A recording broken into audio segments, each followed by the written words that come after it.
Bahkan kamu nggak susah lagi, pengen apapun langsung ada. Langsung ada. Kita masih diberikan kesempatan hidup sampai dengan maghrib saat ini, saat sementara saudara-saudari, sahabat-sahabat kita, sebagian dari kalangan manusia yang hidup di bumi telah kembali kepada Allah Subhanahu wa ta'ala sesuai dengan keadaan ajalnya. Kita masih diberikan kesempatan hidup. Alhamdulillah, di antara sekian hamba Allah yang masih hidup, kita yang masih diberikan kesempatan untuk beriman kepada Allah Subhanahu wa ta'ala. Semoga iman ini bisa kita jaga sampai kita berpulang kepada Allah Subhanahu wa ta'ala. Saat sementara orang berjuang mendapatkan hidayah, justru ada sebagian orang yang menukar imannya dengan murahnya kehidupan dunia. Selalulah bermohon kepada Allah untuk dikuatkan diri kita, dan juga kita mendoakan orang lain yang lemah imannya semoga dikuatkan, yang belum beriman semoga diberikan hidayah, sehingga dengan itu kita sebarkan cinta, kedamaian, dan kita bisa bersama mereka di surga. Mungkin ada teman-teman kita belajar bersama, kerja bersama, olahraga bersama, tetangga kita belum memiliki iman, kita doakan, ya Allah, mereka kawan kami, tetangga kami, kerabat kami bersama di dunia, jangan pisahkan di akhirat. Alhamdulillah, di antara sekian orang beriman, kita yang masih diberikan kekuatan oleh Allah untuk membuktikan iman itu dengan mengerjakan amal saleh. Karena kalimat iman dalam Al-Quran itu selalu membutuhkan pembuktian. Iman selalu membutuhkan pembuktian. Dan bukti dari iman adalah amal saleh. Karena itu senantiasa di dalam Al-Quran kalimat-kalimat iman disandingkan dengan amal saleh. Quran surah 103 Al-Asr misalnya, wal 'asr innal insana lafi khusr illa alladhina amanu wa 'amilus shalihat. Ada detilnya, dan di antara sekian detil amal saleh itu ada yang sifatnya ritual seperti salat. Kalimat iman pertama disebutkan di Al-Baqarah ayat ketiga dan bersanding dengan salat. Alladzina yu'minuna bil ghaib wa yuqimuna shalah. Ada yang bentuknya puasa. Al-Baqarah 183, ya ayyuhalladzina amanu kutiba alaikumus syiyam. Demikian kata Allah, orang beriman pun bukan sekedar rajin menunaikan ibadah ritual, tapi tampak juga pada kemuliaan nilai sosialnya. Hubungan sosialnya baik. Karena ada orang yang ritualnya kelihatan bagus tapi sosialnya bermasalah, maka itu pun dinilai lemah imannya. Karena itu ada jenis yang kedua dari ahli iman, yaitu orang-orang yang mampu menampilkan amalan-amalan saleh dalam wujud ibadah sosial. Misal kita lihat di Quran, misalnya ada Quran surah ketiga Ali Imran ayat 133 sampai 134. Quran surah ke-49 ayat 11 sampai 12. Saat berhubungan dengan orang lain, kata Allah, katakan yang baik-baik. Jangan saling mencela, jangan saling menghina, jangan berkata kotor. Kalimat larangan ini dibuka dengan kalimat iman. Ya ayyuhalladzina amanu la yaskhar qaumin qaum. Hei orang-orang yang masih merasa beriman, jangan saling mencela. Boleh jadi yang dicela itu lebih baik daripada yang mencela. Ya ayyuhalladzina amanu la yaghtab ba'dukum ba'dha. Hei orang-orang beriman, lisan orang beriman itu tidak akan terjebak pada gosip. Jangan bicarakan keburukan orang. Kalau ada orang bagus kemudian ibadah vertikalnya, ibadah ritual, tapi kurang bagus sisi horizontalnya, maka ada yang kurang sempurna dalam ibadahnya. Sebaliknya, kalau bagus sisi horizontalnya, tapi buruk ibadah vertikalnya, maka ini pun ada yang lemah dalam ibadahnya. Kalau ini sudah terkumpul amal solehnya, baik sifatnya ritual atau sosial, itulah yang menjadikan kita punya bekal untuk ke surga. Di kalimat soleh itu yang menjadikan amal bisa dibawa sampai ke surga. Kalau cuma amal saja tanpa soleh, nggak akan nyampe ke surga.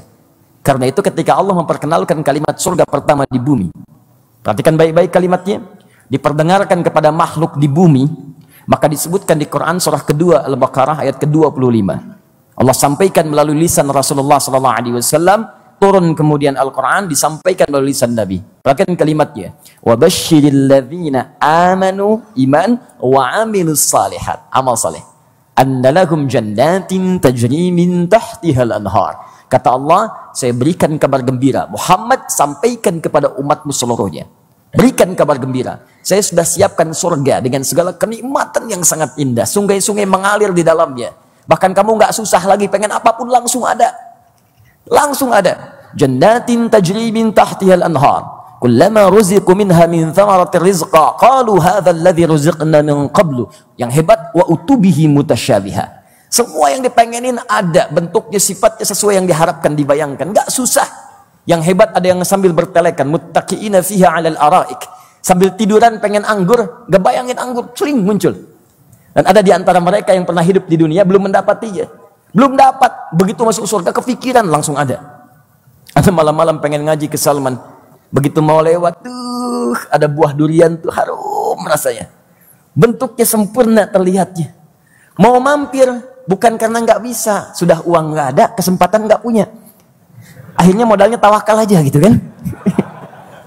Maka dia datang ke majelis ilmu, Masya Allah. Begitu sampai ke majelis ilmu belajar, nyatat. Keluar dari majelis masih mikirin durian. Meninggal. Begitu wafat kemudian Allahu Akbar.